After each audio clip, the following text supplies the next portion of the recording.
Assalamu alaikum wa rahmatullahi wa barakatuh, and thank you for joining us on the ITV networks on this very special episode of Finding Me.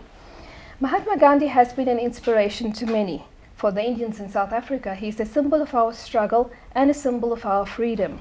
And of his 10 fundamentals, he has said, be congruent, be authentic, and be true to yourself.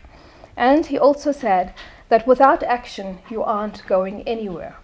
Of course, this ties in with the Islamic understanding that just to say La ilaha illallah Muhammadur Rasulullah sallallahu alayhi wasallam is not enough. Besides the belief, there needs to be action. Otherwise, it's just lip service that you are paying to the religion.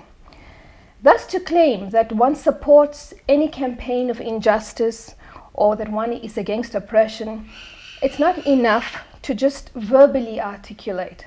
It is important for us also to extend our support through action. And the start to the eradication of injustice, of course, is to be first just with yourself and just with the people who you encounter every day, the relationships that you are in and the people whose lives you share. And if any of you heard the interview with Hanif Hussain of the DA the other day on Radio Islam, then you would have been shocked when you heard him say that the DA is neither pro-Palestinian nor pro-Israeli, but that it is pro-peace. What does pro-peace mean?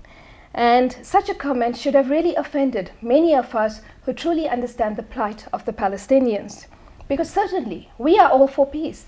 The Palestinians are for peace. But what about justice? What about justice for the Palestinian people? So the question then is, Mr. Hussain and the DA, will you support justice for the Palestinians, and will you officially articulate that? And to talk about this and many other issues, I have with me today Susan Abulhawa, the author of Mornings in Jenin. And as we progress, I will speak to Susan more about herself so that you can get to know the wonderful personality that I have with me today. So welcome, Susan, and thank you very much for making this time, I know, on a day that is supposed to be your off day, but for sharing and being here with us. Thank you for having me. It's my pleasure. Susan, when I was reading your biography, it actually reads like a novella itself. In fact, I remember reading in one of the comments, somebody stated that one would almost believe the main character in Mornings in Jenin actually is a biography of yourself, and then I read your answer from there. But just for the viewers, so that they know, you were born to refugees of the Six-Day War of 67, and your family's land was seized when Israel then captured what remained of Palestine, including Jerusalem. So my question to you then as a starting point is, how have these experiences impacted on your development, firstly as a human being, and then secondly as a Palestinian in exile?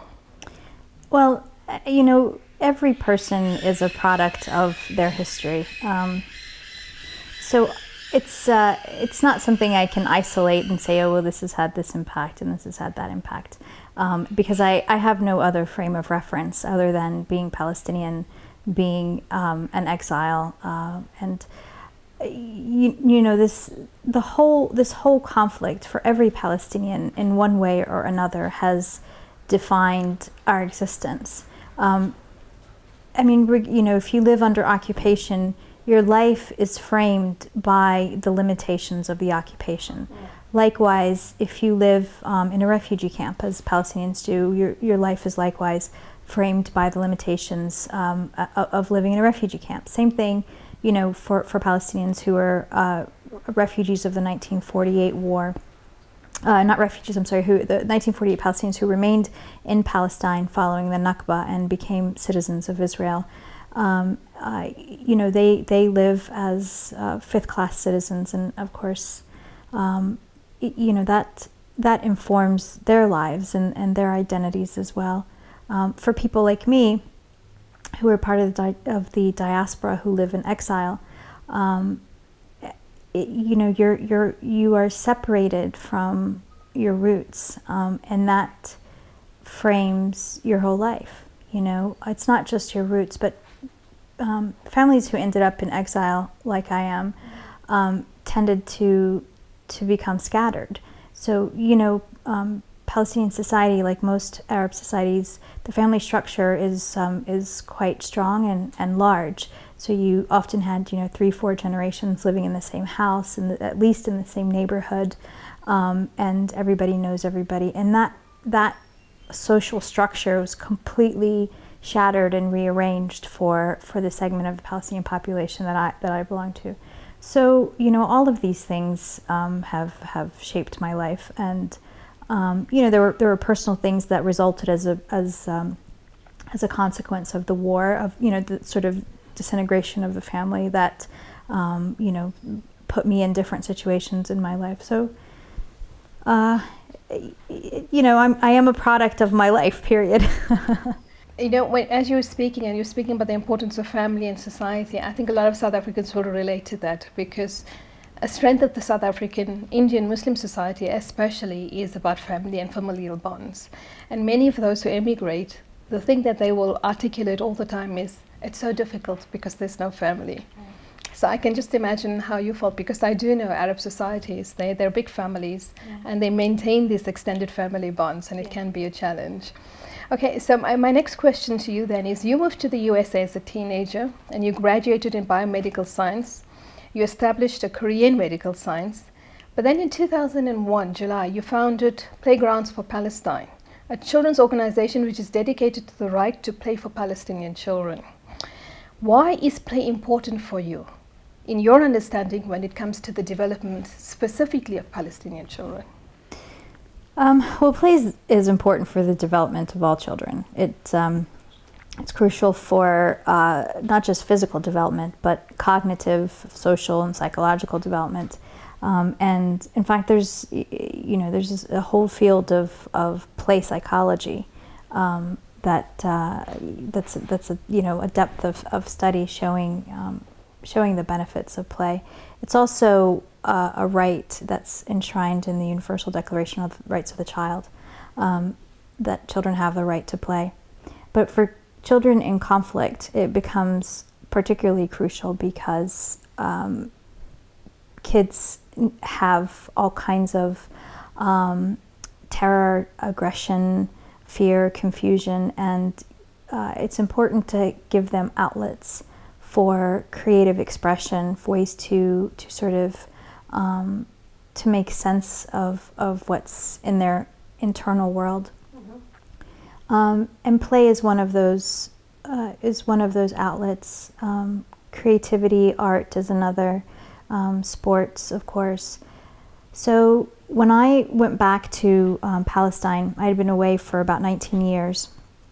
It was in 2001, and my daughter was quite young at that time, so playgrounds were a really big part of our lives.